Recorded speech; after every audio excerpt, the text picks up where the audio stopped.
사랑하는 여러분 안녕하십니까. 오늘 또 참으로 좋으신 하나님께서 여러분의 인생에 큰 은혜를 주시기를 바랍니다. 오늘은요 지난 시간에 이어서 7장 9절부터 17절까지 있는 말씀을 통해서 흰 옷 입은 무리에 대한 말씀을 드려보도록 하겠습니다. 성경을 우리가 이해를 할 때 장절을 나누어서 이해를 하다 보면 큰 오류에 빠지는 그러한 경우들이 있는 것은, 이 장과 절이라고 하는 것이 처음부터 성경에 있었던 것이 아니고 절로 나누는 것은 이 출판업체였던 스테파니가 출판의 용이함을 위해서 그렇게 나누는 것이기 때문에 그렇습니다. 그래서 그 말씀들을요, 어떤 경우에는 이 말씀들이 장을 나누는 것이 참 잘 되어 있는 것도 있지만, 어떤 때는 그 전체적인 흐름이 잘 맞지 않는 그런 경우들도 있고 그러거든요. 여기 특별히 이래서 이제 우리가 이 계시록에 있는 말씀들을 이해를 할 때는요, 제가 누차 말씀을 드리지만 전체가 2일 후에라고는 그러한 단어들을 중심으로 해서 이해하는 것이 훨씬 더 이해가 좋다라고는 그러한 말씀을 제가 거듭해서 드리는 이유가 바로 여기에 있는 거예요. 자, 7장 1절에도 14만 4천에 대한 말씀을 하면서 2일 후에라는 그러한 단어가 있었는데, 다시 이제 7장 9절에도 보면 2일 후에라는 그러한 단어가 있죠. 2일 후에 내가 또 보니 각 나라와 족속과 백성과 방언에서 아무도 능히 셀 수 없는 큰 무리가 나오는데, 그들은 흰 옷을 입고 손에 종려나무 가지를 가졌더라, 그렇게 표현을 하고 있잖아요.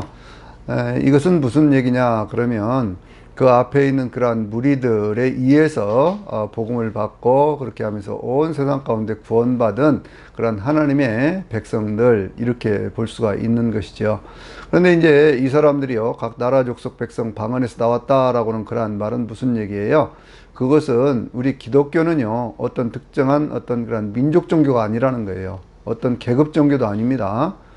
그러니까 이제 이 종교가 이 보편성, 평등성을 가진다고 하는 것을, 가장 우리 기독교가 그런다고 하는 것을 보여주는 그러한 말씀이 바로 각 나라 족속 백성 방언에서부터 사람들이 나온다, 그런 말씀이잖아요. 예수님께서도 복음을 증거하라고 할 때 너는 모든 족속으로 제자를 삼아 그랬죠.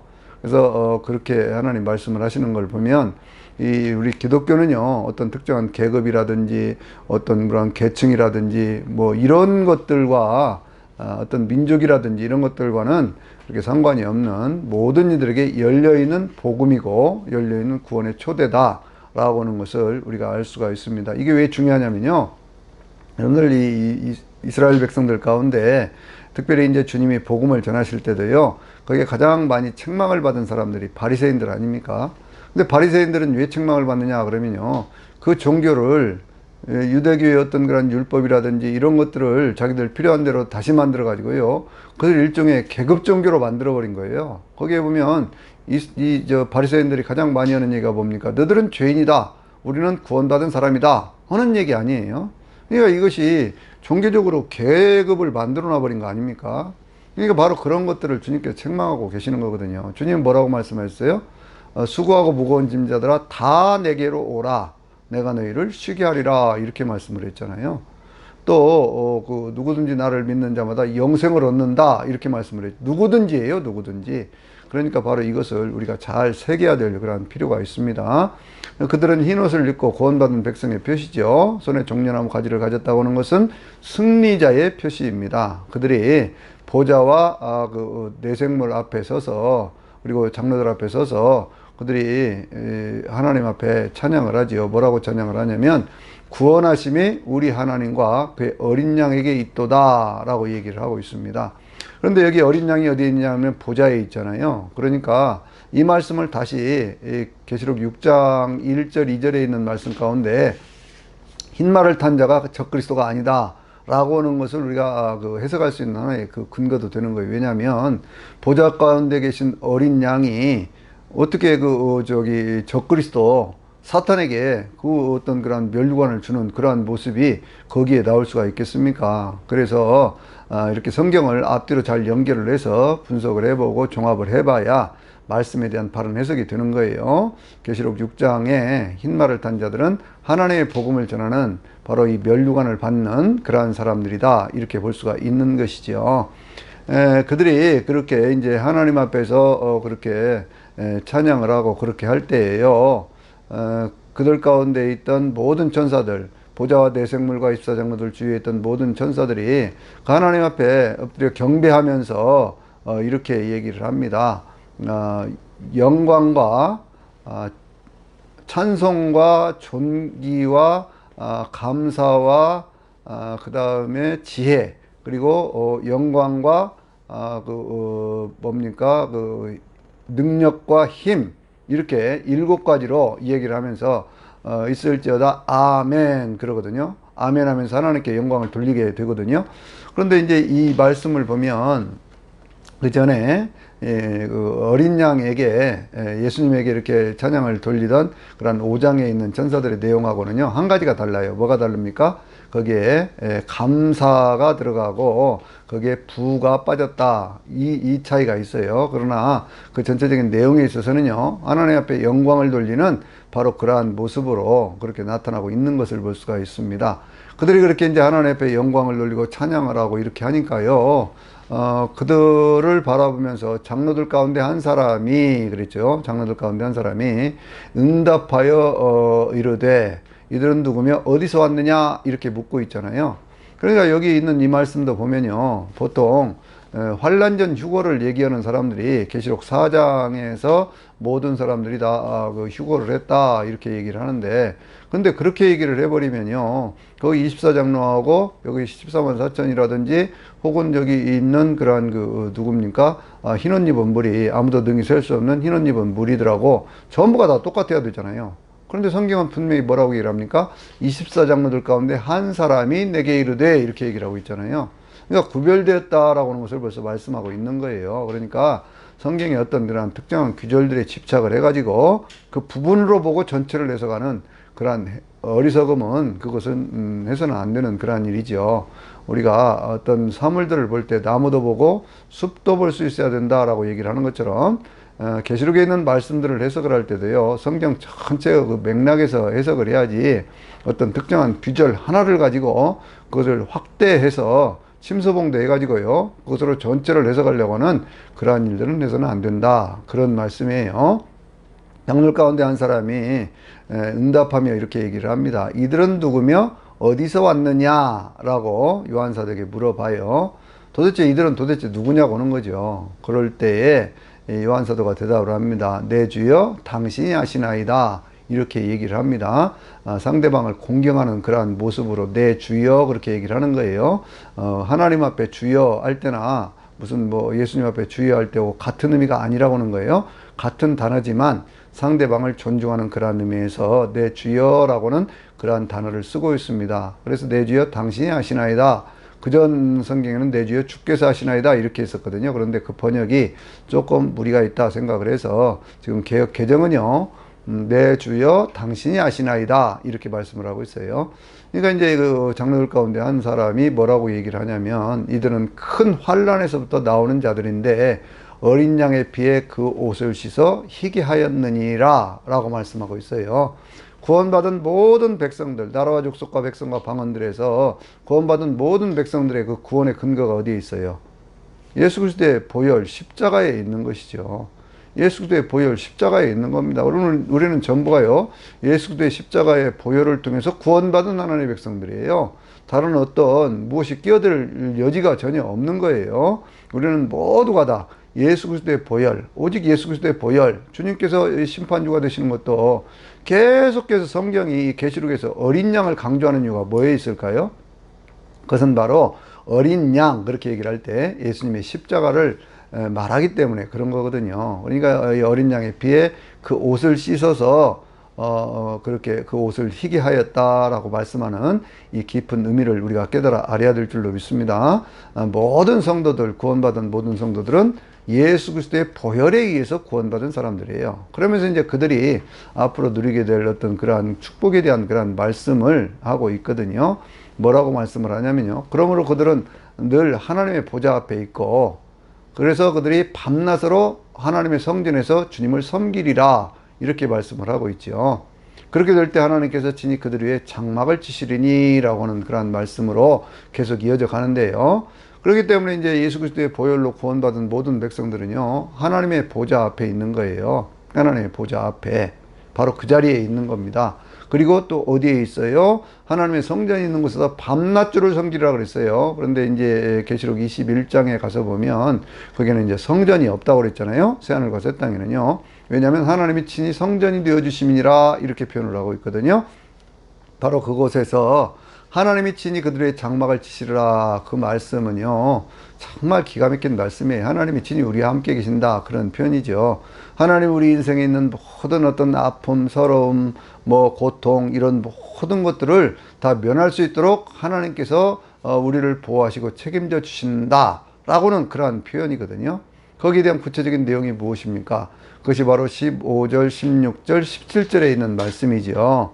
15절, 16절, 17절에 있는 말씀에는 이렇게 말씀을 하고 있습니다. 뭐라고 말씀을 하고 있어요? 그들이 다시는 줄이거나 목마르지 아니할 것이며, 그들이 다시는 해나 뜨거운 기운에 상함을 받지 아니할 것이니, 이는 보좌 가운데 계신 어린 양이 진히 그들의 목자가 되사 그들을 생명수샘으로 인도하실 것이고, 또 하나님께서 친히 그들의 눈에서 모든 눈물을 씻어 주실 것임이니라, 이렇게 말씀하고 있지요. 그러니까 거기 보면요, 이 네 가지를 얘기를 하고 있는데, 이 네 가지 내용들이, 그것이 24 장로들이라든지 혹은 14만 4천이라든지 혹은 여기에 있는 이 흰옷 입은 무리라든지 모든 사람들이 누리게 될 그러한 축복의 내용들을 얘기하고 있는 것이죠. 다시는 줄이거나 목마르지 않는다고 하는 것은 세상 가운데 살면서 있는 모든 고통이 사라진다는 얘기예요. 여러분, 이 종교라고 하는 것이 무엇입니까? 인간의 고통이 사라지게 하고 인간에게 행복하게 하고 인간에게 영생을 주는 거 아니겠어요? 근데 바로 그 내용을요, 성경은 바로 이 말씀에서 계시록 7장 15절에서 17절에서 말씀을 하고 있고요. 또 그 말씀이 좀 더 확대되어서 어디에 가서 얘기를 하고 있냐면, 그 말씀들이 계시록 21장 1절에서부터 6절까지 있는 말씀들을 통해서 또 말씀을 하고 있는 것을 볼 수가 있어요. 그러니까 이제 계시록 21장에 있는 말씀은 새하늘과 새 땅에 대한 얘기잖아요. 그런데 왜 여기에서 7장에서 먼저 말씀을 하냐면, 그 다음에 이제 8장부터 환란의 시대가 있거든요. 그러니까 환란의 시대가 오기 전에 먼저 승리하고 누리게 될 축복에 대한 모습들을 먼저 보여주면서, 그래서 이기는 자로 살아라고 하는 바로 그와 같은 것들을 말씀하고 있는 것이죠. 여러분들 인생의 어떤 그런 고통, 먹고 사는 문제, 혹은 입고 사는 문제, 우리가 의식적으로 그렇게 얘기하지 않습니까? 이런 문제들의 어떤 그런 문제, 고통이 없는 세상, 또 어떤 해나 뜨거운 기운에 상함을 받지 않는다고 하는 것은요, 그때 이제 그 초대교회 그 사람들이 얼마나 많은 그런 고통을 당했습니까? 거기에 히브리서 10장에 있는 그런 말씀들을 보면요, 35절 이하에 있는 말씀들을 보면 거기에 그런 말씀들이 있잖아요. 그들이 이제 가죽옷을 입고, 그리고 유리 방황하기도 하고, 짐승의 밥이 되기도 하고, 재산을 몰수당하고, 그렇게 하는 그러한 삶을 다시 반복하지 않는다는 얘기예요. 세상 가운데 예수를 믿는다는 그 믿음 때문에 고통당하는 그러한 일이 다시는 없다, 그렇게 지금 말씀하고 있는 거거든요. 거기에 뭐라고 얘기를 합니까? 또 예수님께서, 보좌 가운데 계신 예수님, 주님께서 계시록 3장 21절에서도 내가 이기고 내 아버지 보좌에 함께 앉은 것처럼 너희들도 내 보좌에 함께 하리라, 그렇게 말씀을 했잖아요. 그 주님께서 우리를 어디로 인도하신다고요? 생명수 샘물이 있는 곳, 계시록 22장에서 말씀하고 있는 하나님의 보좌와 어린 양의 보좌로부터 생명수 샘이 길 가운데로 흐르고, 그리고 길 좌우편에 생명나무가 있어 달마다 12가지 실과를 맺는 그 잎사귀가 무성한 바로 그곳, 바로 그 자리로 우리를 인도해 가신다, 그렇게 말씀하고 있잖아요. 영원한 천국. 그래서 이제 다윗은 그와 같은 것을 뭐라고 얘기했습니까?